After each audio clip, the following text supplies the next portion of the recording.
അല്ലെ, ശശി തരൂരിനെ കുറിച്ച് ഇങ്ങനെ ചർച്ച ചെയ്യുന്നതിന് പ്രധാനപ്പെട്ട കാരണം ശശി തരൂർ കോൺഗ്രസിൻ്റെ ഒരു അഭിവാജ്യ ഘടകമായി നിൽക്കുന്നില്ല എന്നുള്ളതാണ്. അത് ശശി തരൂരിൻ്റെ കുഴപ്പമല്ല, കോൺഗ്രസിൻ്റെ കുഴപ്പമാണ്. കാരണം കോൺഗ്രസിൻ്റെ ലീഡർഷിപ്പിൽ ശശി തരൂരിന് ഒരിക്കലും ഒരു സ്പേസ് കൊടുക്കുന്നില്ല.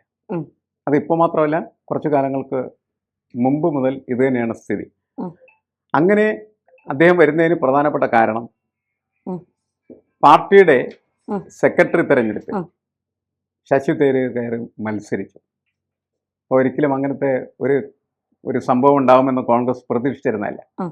അതായത് കോൺഗ്രസിൻ്റെ ഗാന്ധി കുടുംബത്തിനകത്ത് എന്ത് നിർദ്ദേശമാണ് വരുന്നത്, നിർദ്ദേശം കേൾക്കാനിരിക്കുന്ന ആളുകളാണ് ഇന്ത്യയിലെമ്പാടും കോൺഗ്രസിൻ്റെ നേതാക്കൾ എന്നുള്ളതായിരുന്നു നമുക്കറിയാം.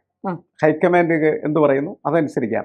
ഹൈക്കമാൻഡ് എന്ന് പറഞ്ഞവരിങ്ങനെ അവരുടെ സമയം കളഞ്ഞുകൊണ്ടിരിക്കുകയാണ് ചെയ്യുന്നത്. അപ്പോഴാണ് അതിന് വ്യത്യസ്തമായിട്ടുള്ള ഒരു നിലപാടെടുത്ത് ഓരോ കോൺഗ്രസ് നേതാവും വളരെ വ്യക്തിത്വമുള്ള ഐഡൻറ്റിറ്റിയുള്ള ഒരു ലീഡറാണ് എന്ന് സ്ഥാപിച്ചെടുക്കുന്നതിന് വേണ്ടി ശശി തരൂർ മത്സരത്തിനിറങ്ങുകയും അദ്ദേഹം നല്ല രീതിയിൽ മത്സരിക്കുകയും നല്ല രീതിയിൽ തോൽക്കുകയും ചെയ്തു. എന്നുവെച്ചാൽ അദ്ദേഹത്തിൻ്റെ സാന്നിധ്യം വളരെ വ്യക്തമായിട്ട് പ്രകടമാക്കിയുള്ള തോൽവിയായിരുന്നു. ആ തോൽവി അദ്ദേഹത്തിൻ്റെ അന്തസ്സ് പാർട്ടിക്കകത്തും പുറത്തും ഉയർത്തുകയാണ് ചെയ്തത്. അന്ന് മുതൽ ഈ ശശി തരൂർ എന്ന് പറയുന്നത് കോൺഗ്രസിൻ്റെ ഭാഗമാണോ അല്ലയോ എന്ന് വ്യക്തമാക്കാൻ പറ്റാത്ത രീതിയിലാണ് കോൺഗ്രസിനകത്തുള്ള അതിൻ്റെ സ്ട്രക്ചറൽ നേച്ചർ തിരിഞ്ഞിരിക്കുന്നതെന്നുള്ളതായിരുന്നു നമുക്കറിയാം. അതുകൊണ്ടാണ് ശശി തരൂർ ഇടക്കിടക്ക് ചില പ്രസ്താവനകൾ നടത്തുമ്പോൾ ഇദ്ദേഹം BJP-യിലേക്കാണോ അല്ലെങ്കിൽ ഇദ്ദേഹം CPM-ലേക്കാണോ എന്ന് പറയുന്ന ചോദ്യം ഉയരാനുള്ള പ്രധാനപ്പെട്ട കാരണം.